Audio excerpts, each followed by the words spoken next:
Class 10th के प्यारे मित्रों, आज हम न्यूट्रिशन के अंदर देखेंगे कि हमारा जो एलिमेंट्री कैनाल है उसके अंदर फ्रॉम माउथ टू एनस क्या क्या चीज़ें जो हैं वो अलग अलग सेगमेंट्स जो होते हैं वो उसके अंदर पाई जाती हैं।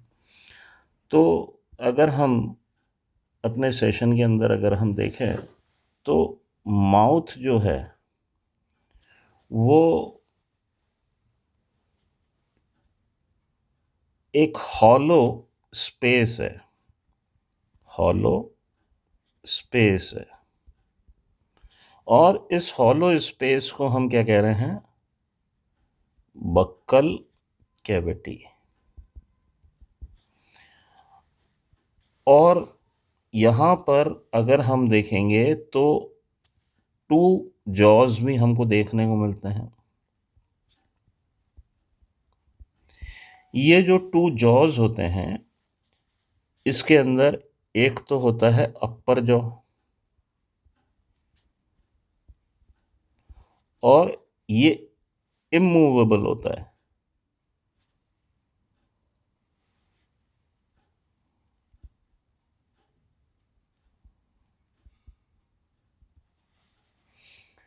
और दूसरा है लोअर जॉ, ये होता है मूवेबल।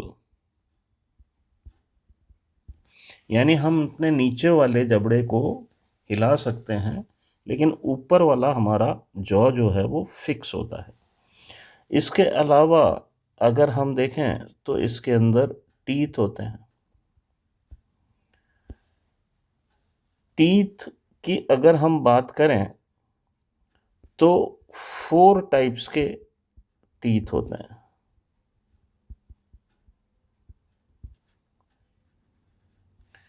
कौन कौन से हो गए? पहला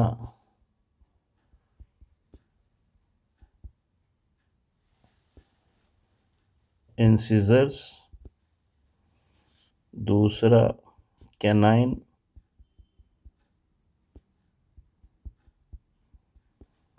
तीसरा प्रीमोलर और चौथा मोलर।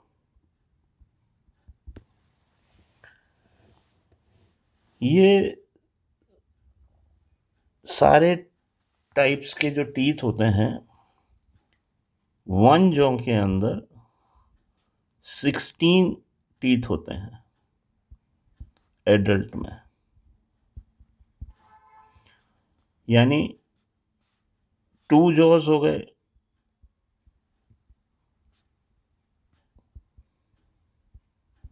तो हमारे टोटल कितने टीथ हो गए? 32 टीथ हो गए।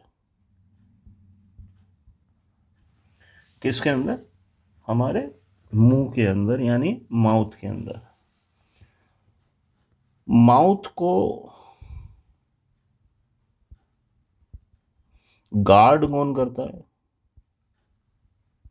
ये हमारी लिप्स करती हैं। लिप्स क्या काम करती हैं? It helps to hold our food. इसके अलावा कुछ एक ग्लैंड भी पाया जाता है, उसको हम क्या कहते हैं? Salivary gland.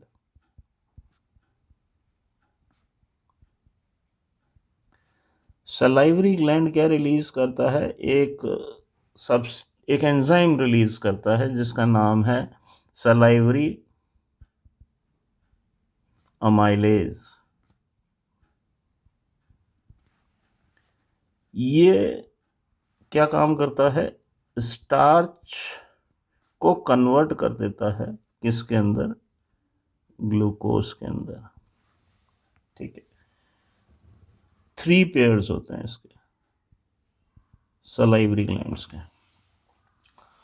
तो एक बार देख लेते हैं, हमारा जो माउथ है उसके थ्रू हम इंजेक्शन करते हैं यानी खाने का इंटेक करते हैं। और माउथ को जो है वो गार्ड कौन करता है? हमारी लिप्स करते हैं। लिप्स का फंक्शन क्या हो गया कि ये हेल्प करती हैं फूड को होल्ड करने के लिए। तो अंदर जो है वो एक हॉलो स्पेस है, उसको हम क्या बोल रहे हैं, बक्कल कैविटी।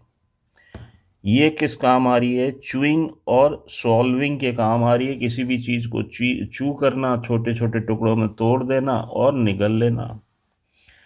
अब ये जो बक्कल कैविटी होती है, इसमें दो जॉज होते हैं। पहले एक तो ऊपर वाला जो जॉ होता है वो इमूवेबल होता है, और दूसरा लोअर जॉ होता है जो कि मूवेबल होता है। फिर इसके अलावा हमारे टीथ होते हैं। तो ये चार टाइप के टीथ जो है वो हमको देखने को मिलते हैं किसी भी एडल्ट में। पहला कौन सा हो गया, इंसिजर हो गया, दूसरा कैनाइन हो गया, तीसरा प्रीमोलर हो गया और चौथा मोलर हो गया।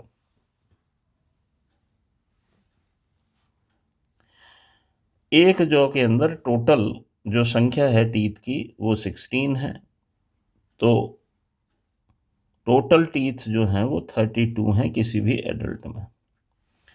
इसके अलावा सलाइवरी ग्लैंड्स जो हैं वो पाए जाते हैं, जिसके 3 पेयर्स होते हैं। उसके अंदर वो रिलीज करता है सलाइवरी अमाइलेज, क्या है, एक एंजाइम है, उसको रिलीज करता है। और उसका काम क्या होता है, partial digestion of starch into glucose.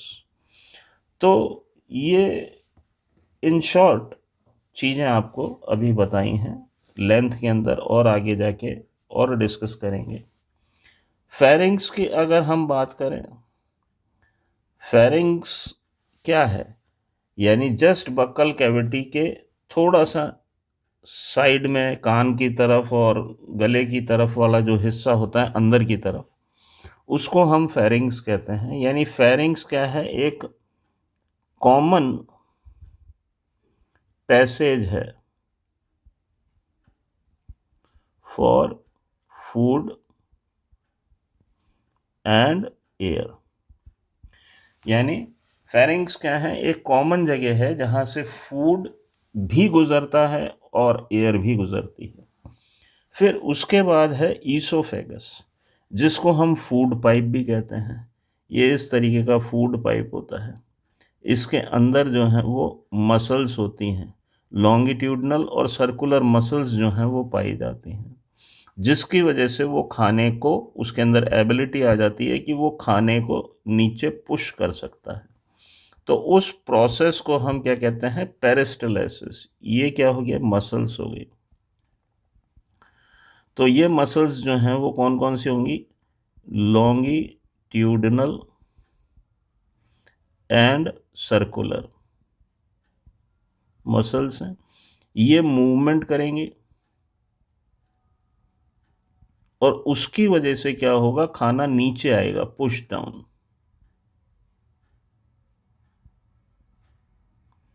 इस प्रोसेस को हम क्या कहेंगे, पेरिस्टलेटिक मूवमेंट।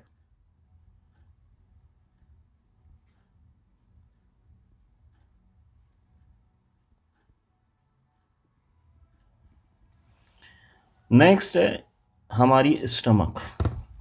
ये एक जे के शेप के जैसी होती है और इसके भी 3 पार्ट होते हैं। कार्डिक हो गया, पाइलोरिक हो गया और फंडिक पार्ट हो गया। तो यानी स्टमक जो है वो कैसी है, जे शेप्ड स्ट्रक्चर है और 3 पार्ट्स में डिवाइडेड है, पाइलोरिक, फंडिक, कार्डिक। ये 3 हिस्से होते हैं। तो एक बार दोबारा से यहाँ सारी चीज़ों को देख लेते हैं कि बक्कल कैविटी से जैसे ही पास होंगे तो हमको फेरिंग्स मिलेंगी। ये कॉमन पैसेज है किसका, एयर और फूड का। फिर उसके बाद ये कनेक्टेड होगी ईसोफेगस से, जिसको हम फूड पाइप कहते हैं। फूड पाइप या ईसोफेगस मस्कुलर होती हैं। इसके अंदर 2 प्रकार की मसल्स होती हैं, लॉन्गिट्यूडनल और सर्कुलर मसल्स होती हैं। ये एक मूवमेंट परफॉर्म करती हैं। ये मूवमेंट की वजह से ही खाना नीचे की तरफ पुश डाउन होता है, और ये जो मूवमेंट होता है, इस मूवमेंट को हम पेरिस्टलेटिक मूवमेंट बोलते हैं। स्टमक की बात करते हैं तो ये जे शेप्ड स्ट्रक्चर के जैसी होती हैं। इसके 3 पार्ट्स होते हैं। पहला हो गया पाइलोरिक, दूसरा हो गया फंडिक, तीसरा हो गया कार्डिक। तो इस तरीके से ये हमारा स्टमक तक जो है वो हमने देख लिया है। अब नेक्स्ट जो है वो पार्ट आता है हमारा स्मॉल इंटेस्टाइन। स्मॉल इंटेस्टाइन के भी तीन पार्ट हैं, एक तो ड्यूोडेनम हो गया, दूसरा जियोजेनम हो गया और तीसरा इलियम हो गया। तो जो मैक्सिमम एब्जॉर्प्शन होता है फूड का, मैक्सिमम एब्जॉर्प्शन होता है फूड का,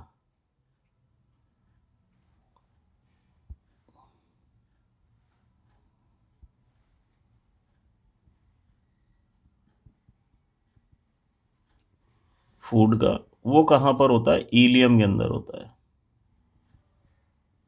ठीक है, ये इलियम के अंदर अगर हम देखें तो विल्लाई होती हैं, जिसकी वजह से सरफेस एरिया इंक्रीज होता है।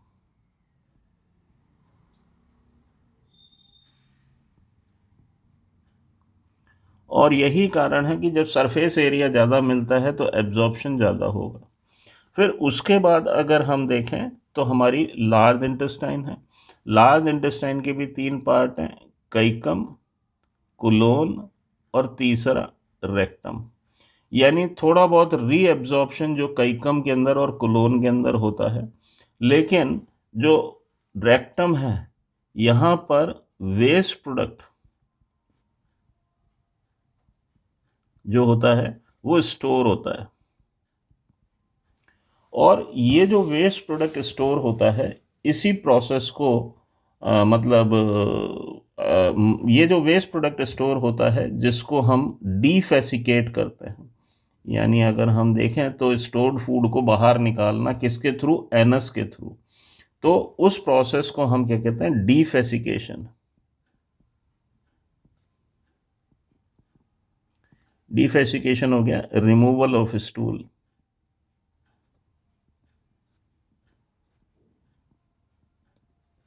ठीक है, ये रेक्टम के अंदर स्टोर्ड होता है और एनएस के थ्रू जो है वो हम इसको बाहर रिलीज करते हैं। तो वापस से एक बार, स्टमक जे शेप्ड की है, ऑलरेडी आपको बता चुका हूँ। फिर स्मॉल इंटेस्टाइन आता है। स्मॉल इंटेस्टाइन के अंदर एब्जॉर्प्शन होता है फूड का, ये तीन हिस्सों में बनी होती है, ड्यूोडेनम पहला पार्ट, जियोजेनम दूसरा पार्ट और तीसरा इलियम। इलियम के अंदर ही मैक्सिमम एब्जॉर्प्शन होता है फूड का। इलियम के अंदर विल्लाई पाई जाती हैं। विल्लाई का क्या काम होता है? सरफेस एरिया को इंक्रीज करती हैं। और फिर फूड जो है आगे बढ़ता है और लार्ज इंटेस्टाइन के अंदर आ जाता है।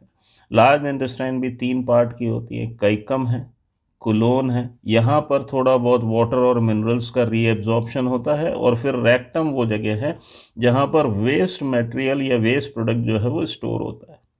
और एनस के थ्रू जो है वो इसको हम इजेक्ट कर देते हैं, इजेशन कर देते हैं। तो उस प्रोसेस को हम क्या कहते हैं? डीफेसिकेशन, यानी रिमूवल ऑफ स्टूल, उसको हम डीफेसिकेशन कहते हैं। उम्मीद करता हूँ आपको अच्छे से चीज़ें समझ में आई होंगी। अगर आपको समझ में आ गई हैं तो please do like and share my channel. Thank you.